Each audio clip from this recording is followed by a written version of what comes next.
Welcome back. So நம்ம last வீடியோவில் Hyderabad, Bengal and Awadh பற்றி ஒரு சின்ன நோட் பார்த்தோம். இந்த வீடியோவில் நம்ம நியூ ஸ்டேட்ஸ் பற்றி பார்க்க போகிறோம். நியூ ஸ்டேட்ஸ் நம்ம என்னென்ன சொல்கிறோம் அப்படின்னா, இந்த ஸ்டேட்ஸ் வந்துட்டு either out of rebellion against Mughal எம்பையரோ இல்லை பொலிட்டிக்கலி கன்ஃபரண்ட் பண்ணியோ உருவாக்கப்பட்ட ஸ்டேட்ஸ் எல்லாத்தையும் நம்ம நியூ ஸ்டேட்ஸ்னு சொல்கிறோம். ஃபார் இன்ஸ்டன்ஸ் 6 ஜாட்ஸ், நம்ம மராத்தாஸ், இவங்க எல்லாத்தையுமே நம்ம நியூ ஸ்டேட்ஸ் கேட்டகரியில் கொண்டு வரும். ஸோ நியூ ஸ்டேட்ஸ் அப்படின்னு சொல்லப்பட்ட ஸ்டேட்ஸ் வந்துட்டு either out of rebellion or political கன்ஃபரன்டேஷனால் உருவாக்கப்பட்டது தான் மேஜர் பாயிண்ட்.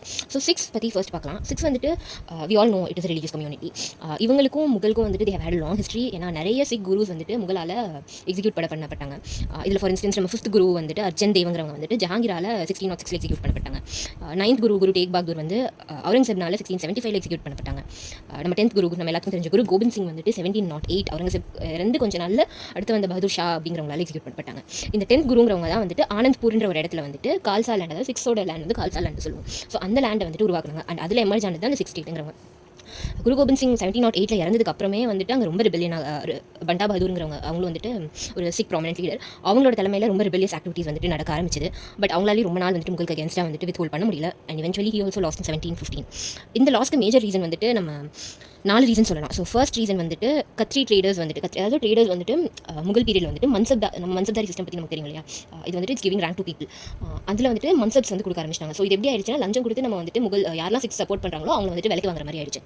ரெண்டாவது constant rebellious activities, constant educations வந்துட்டு நம்மளோட ட்ரேடை வந்துட்டு டிஸ்டர்ப் பண்ணிச்சு. ஸோ 6 வந்துட்டு prominent community and most of them are efficient with trade. அவங்களோட ஆக்டிவிட்டியே வந்துட்டு ட்ரேடாக இருந்தது. அது ஹர்ட் பண்ணோன்னே அவங்களுக்கு வந்துட்டு எக்கனாமிக்கல் ரீசன்ஸ் இருந்தது இந்த ரிபெலியனை சப்போர்ட் பண்ணக்கூடாதுன்னு.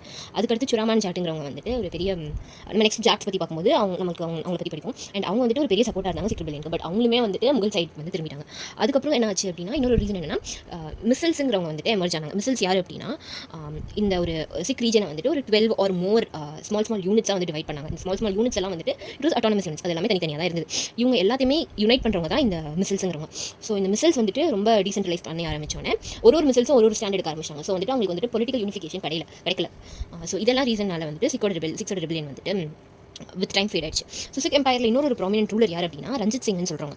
இந்த ரஞ்சித் சிங் வந்துட்டு 1799 to 1849 வந்து சிக் எம்பையரை வந்து ரொம்ப பெருசாக பில்ட் பண்ணியிருப்பாங்க. இவங்க வந்துட்டு ஜமான் ஷாவோட இன்வேஷனை வந்துட்டு பீட் பண்ணியிருப்பாங்க. அப்புறம் இவர் வந்து ராஜாவாக எப்போ பதவி ஏற்றிருப்பார் அப்படின்னா 1801 தான் ஏற்றிருப்பார். ஸோ அது வரைக்குமே இவருக்கு வந்துட்டு ப்ராமினன்ட் இது இருந்தது. அதுக்கப்புறம் ஜம்மு அண்ட் காஷ்மீர் வந்து 1808 கான்கர் பண்ணியிருப்பாரு. ட்ரீட்டி ஆஃப் அம்ரித்சருங்கிற ஒரு ட்ரீட்டி வந்து வந்திருக்கும். ஏன் அப்படின்னா, நம்மளோட ஈஸ்ட் இந்தியா கம்பெனியும் இவரும் வந்துட்டு 6 ஸ்டேட்டையும் கம்பெனி ரூலுக்கான இடத்தையுமே வந்துட்டு பார்டராக எதுன்னு ஐடென்டிஃபை பண்ணியிருப்பாங்க அப்படின்னா, சட்லஜ் ரிவர் இருக்கு இல்லையா, அதெல்லாம் பார்டராக ஐடென்டிஃபை பண்ணியிருப்பாங்க. சட்லஜ் ரிவர் இங்கிட்டு it would be rule of East India company, Sutlej ரிவரோட left side it would be rule of 6. So இது வந்துட்டு ஐடென்டிஃபை பண்ணியிருப்பாங்க. அதுக்கப்புறம் முல்தான்ன்ற இடத்த 1818, காஷ்மீர்ன்ற இடத்த 1819, பெஷாவரை வந்துட்டு 1834. ஸோ இந்த மாதிரி வந்துட்டு he made a huge contribution to the empire and he built the empire so strong.